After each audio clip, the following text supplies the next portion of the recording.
Hey everyone, Marty T. Hawkins with Warehouse and Operations as a Career back with you. I hope everyone has had a prosperous, productive, safe, and awesome first half of the year. Tomorrow, July 2nd, is our halfway point for 2021, the first day of the rest of the year. Now I know all my planning and goal talk is a lot of blah blah blah to a lot of us, and that's okay, that's cool. But some are reaping the benefits of a good, solid plan. I've been told by some really good friends that I break every year into two pieces. And I do, and it's intentional. I myself kind of use day 182 each year as my benchmark indicator. If I'm not where I want to be, I can adjust it. I can go speak to my management team if I'm not where I want to be. You know, I always take a moment to check my pay stub for week 26. If I double the earnings column and I'm not, really happy with that amount, I have plenty of time to step it up and turn it on. There I go. I don't want to go down any rabbit holes today, so we'll get back to talking about ops.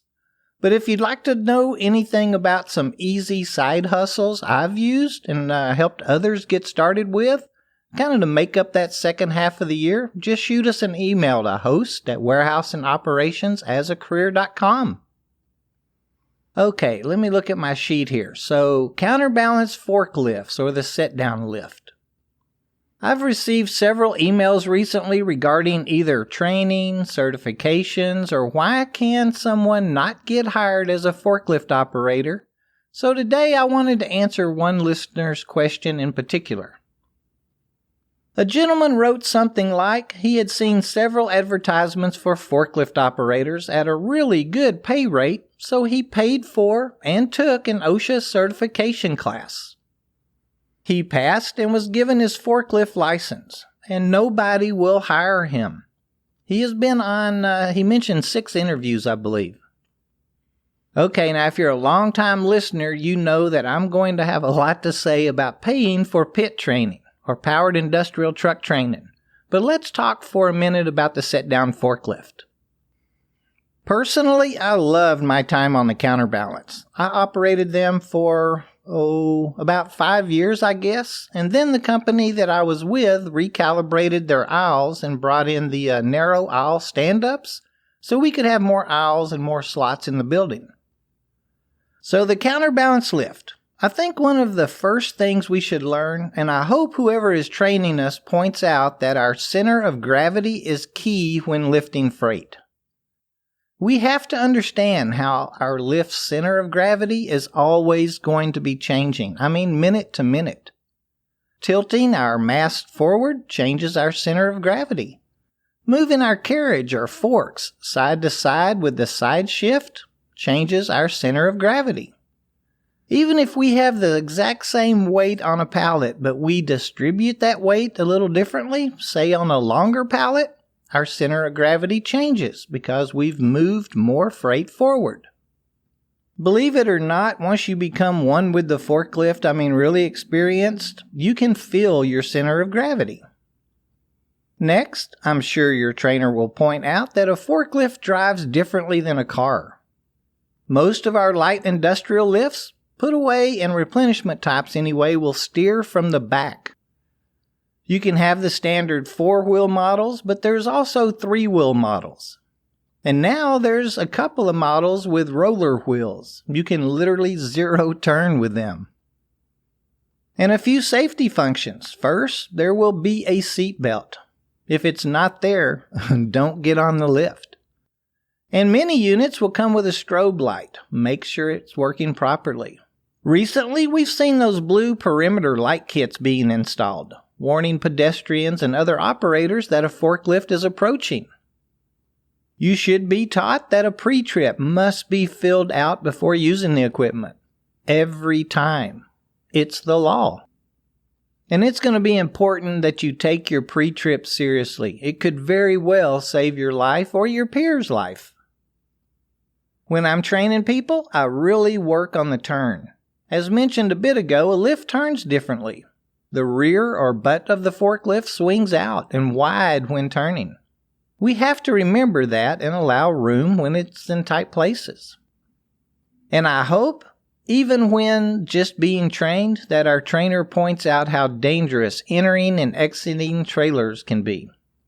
Dock plates are going to typically be made out of steel. Coming off of concrete onto steel and then into a trailer, well, it can get squirrely on us really quick. A damp or wet dock plate or trailer can really be disastrous for us as lift operators. Just last month, I heard about a lift coming off of a dock plate onto a wet floor in a container, and he ended up punching a hole into the side of it. Don't be that person. All that sounds dangerous, right? Well, it's not if you respect them. Learn how to operate them and stay focused on their use. As with everything else, experience makes us efficient, productive, and safe. All right, so back to the gentleman that wrote in. So many times I hear the same story, and it's just not fair. I can understand we're seeking employment, and we notice all these forklift positions that seem to pay better than the general labor jobs do. We may have heard that forklift operators had to have a license or be certified, so we go online and find a company that says we can train and OSHA certify you to operate a forklift. In my part of the country, here's how it works. You pay your money, then you sit through a 2 to 2.5 hour class, mostly video, and then go out to the equipment. Your instructor will show you how to perform a pre-trip and then demonstrate how to operate the lift. You'll then, under their supervision, mimic their demonstration, the figure 8 course, and maybe lift or place a pallet. Then you'll be issued a laminated license and given a sheet of paper containing a list of staffing companies, probably 8 or 10, that have forklift openings that's available that week. You are not prepared to hit the job market seeking forklift positions, though. Oh, and let me add that although you have gone through the classroom portion of the standard or program, remember that it's a 2-step process. After the classroom portion, we have to be observed in the warehouse where we'll be working at and on the type of equipment we will be using by a trained trainer before we should be given that license or deemed certified or having completed pit training. Really, let's think about it. A forklift is a huge, heavy machine. Our warehouse contains aisles with slots or locations and millions of dollars worth of merchandise.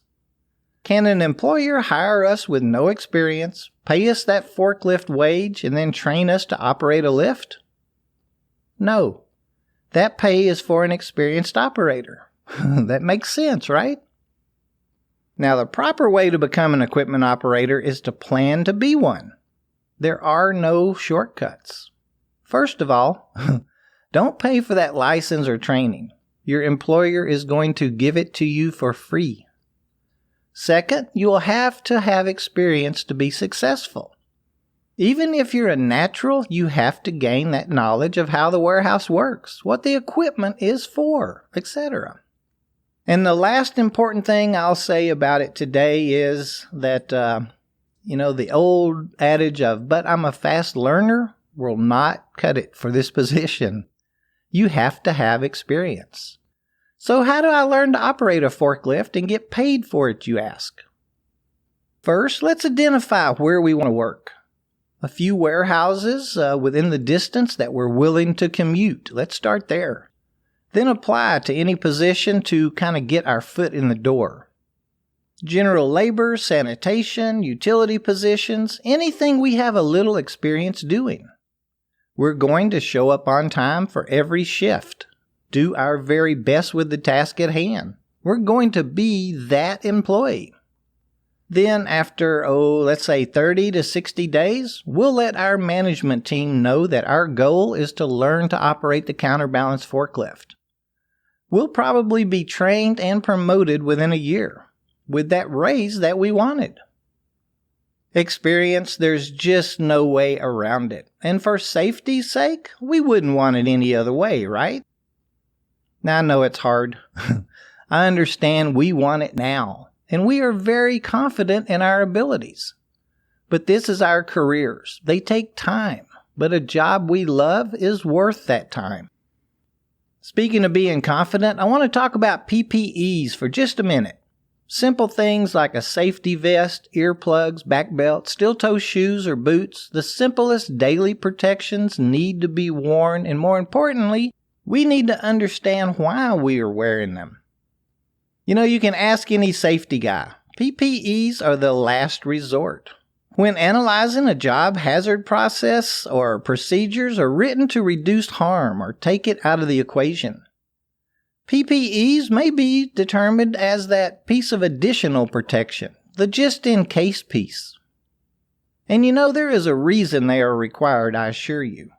Maybe a vest policy was added because there had been too many near misses on the front dock area. Steel toes could have been added because several instances of toe bruising, maybe around pallets or buggies rolling up on the toes, or product falling out of trailers onto the toes. There is a reason that we're asked to wear them. I promise you, there is not 5 people sitting in a room thinking up these policies. They're driven by occurrences or concerns. Wear them. I've known way too many associates that have been injured or terminated because they were not wearing their required PPEs. Okay, I've got to quit talking and get some reporting done. I hope I brought you a small piece of knowledge today, or at least something for you to think about. Until next week, be safe. We have people wanting to see us.